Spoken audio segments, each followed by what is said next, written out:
안녕하세요. 엔투홍과 함께하는 투자 여행의 엔투홍입니다.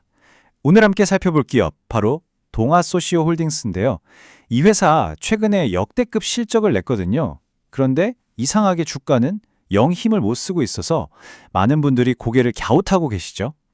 과연 이 어긋남이 우리에겐 새로운 기회가 될 수 있을지 오늘 전문가님 모시고 속 시원하게 파헤쳐 보겠습니다. 전문가님, 이게 정말 가장 궁금한 지점이에요. 실적이 역대 최고라는데 주가는 왜 이렇게 잠잠할까요? 아마 많은 투자자분들이 좀 답답하게 느끼실 것 같아요. 네, 바로 그게 핵심입니다. 이 질문에 대한 답을 찾으려면요. 우리가 먼저 동아소시오홀딩스가 어떤 회사인지 그 본질부터 알아야 해요. 다들 바카스 때문에 그냥 제약회사라고 생각하기 쉬운데 사실은 그게 아니고요. 여러 알짜 자회사를 거느린 지주회사입니다. 자, 여기 구조도를 한번 보실까요? 우리가 잘 아는 동아제약은 물론이고요. 미래 먹거리인 바이오 사업을 하는 에스티젠 바이오, 그리고 물류를 책임지는 용마로지스까지. 이런 핵심 회사들을 지주회사가 거의 100% 혹은 지배적인 지분으로 꽉 쥐고 있는 구조인 거죠. 아, 그렇군요. 그러니까 쉽게 말해서 안정적으로 돈을 벌어주는 바카스부터 미래를 책임질 바이오 의약품까지 모두 한 품에 안고 있는 회사다. 이 말씀이시네요. 이 큰 그림을 알아야 진짜 가치가 보이겠어요. 그렇다면 이 복잡해 보이는 구조 속에서 우리가 딱 주목해야 할 핵심 투자 포인트는 뭘까요? 증권사 리포트들에서는 어떤 점을 좋게 보고 있나요? 네, 리포트들이 공통적으로 꼽는 세 가지 핵심 기둥이 있습니다. 첫째는 안정적인 현금 창출원, 바로 동아제약이고요. 둘째는 든든한 물류 사업, 용마로지스. 그리고 마지막으로 가장 중요한 폭발적인 성장 엔진, 에스티젠 바이오입니다. 자, 지금부터 하나씩 뜯어보겠습니다. 첫 번째 기둥은 역시 우리에게 가장 친숙한 동아제약이죠. 국민 피로회복제 바카스를 만드는 바로 그 회사입니다. 표를 보시면 바카스 하나만으로 매년 1,400억 원이 넘는 돈을 정말 꾸준하게 벌어들이고 있어요.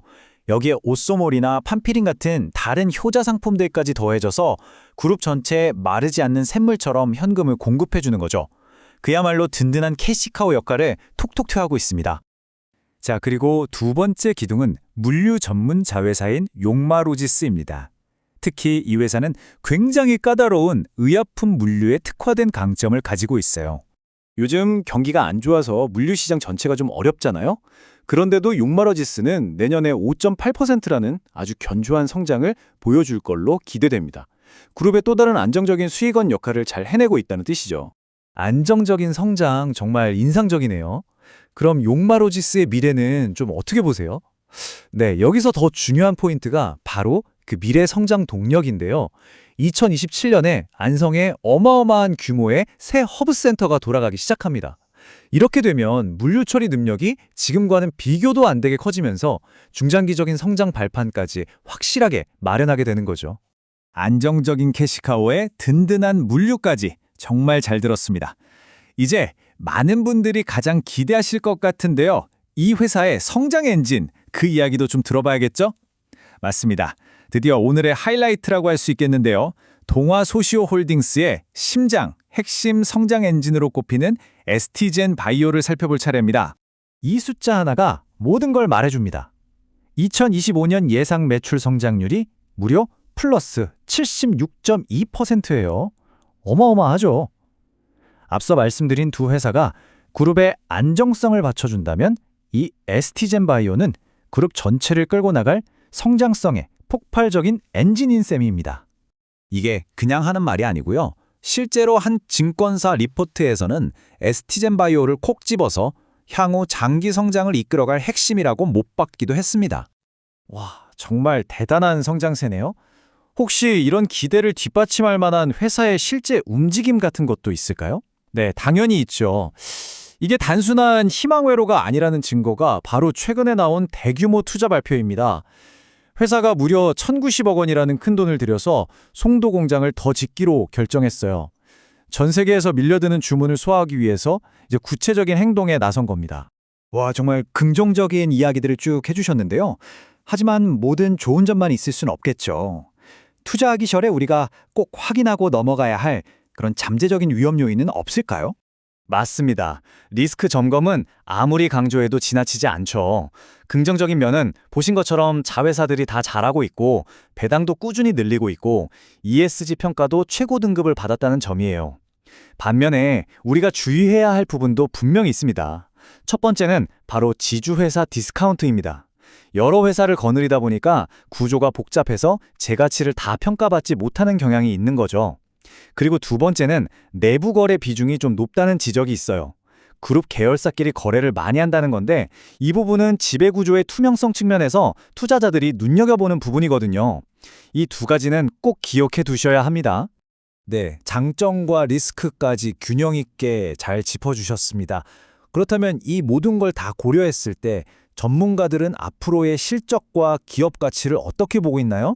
IM증권의 추정치를 보면 미래가 아주 선명하게 보입니다. 그래프가 그냥 쭉 우상향이죠. 매출액과 영업이익 모두 앞으로 몇 년간 꾸준히 그리고 아주 가파르게 성장하는 모습을 보여주고 있습니다. 특히 2026년에는 영업이익이 드디어 1,000억 원을 넘길 걸로 보이는데 이게 바로 앞에서 말씀드린 자회사들의 성장이 숫자로 딱 증명되는 시기라고 할 수 있겠습니다. 그런데 진짜 재미있는 건 바로 여기입니다. PER, 즉 주가 수익률을 좀 봐야 하는데요. 쉽게 말해 버는 돈에 비해 주가가 얼마나 싸냐, 비싸냐 하는 거거든요. 동아소시오홀딩스의 내년 예상 PER이 고작 7.9배입니다. 그런데 동종 제약 업종 평균은요? 거의 70배에 가까운 69.5배예요. 이게 뭘 의미하겠어요? 실적은 이렇게 잘 나올 게 확실한데 시장에서는 아직 그 가치를 반의 반도 인정을 못 받고 있다는 아주 강력한 신호인 거죠. 그래서 전문가들은 바로 이 지점에 주목하는 겁니다.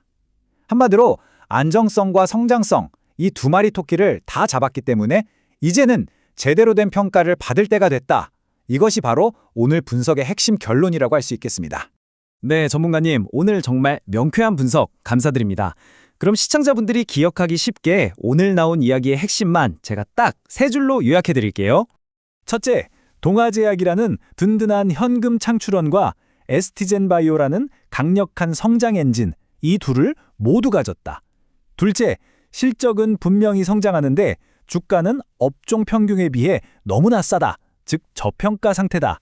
셋째, 내부 거래 같은 리스크가 있긴 하지만 주주들에게 꾸준히 이익을 돌려주려는 정책은 아주 긍정적이다. 실적은 좋은데 주가는 제자리. 그 안에 숨겨진 기회와 위험까지 오늘 함께 살펴봤는데요. 이 이야기를 들으신 여러분은 동아소시오홀딩스의 미래를 어떻게 생각하시나요? 댓글로 여러분의 소중한 의견을 자유롭게 남겨주세요. 오늘 내용이 유익하셨다면 좋아요와 구독 잊지 마시고요. 오늘 분석은 투자를 위한 참고 자료일 뿐 모든 투자의 최종적인 판단과 책임은 투자자 여러분 각자에게 있다는 점 꼭 기억해 주시길 바랍니다. 감사합니다.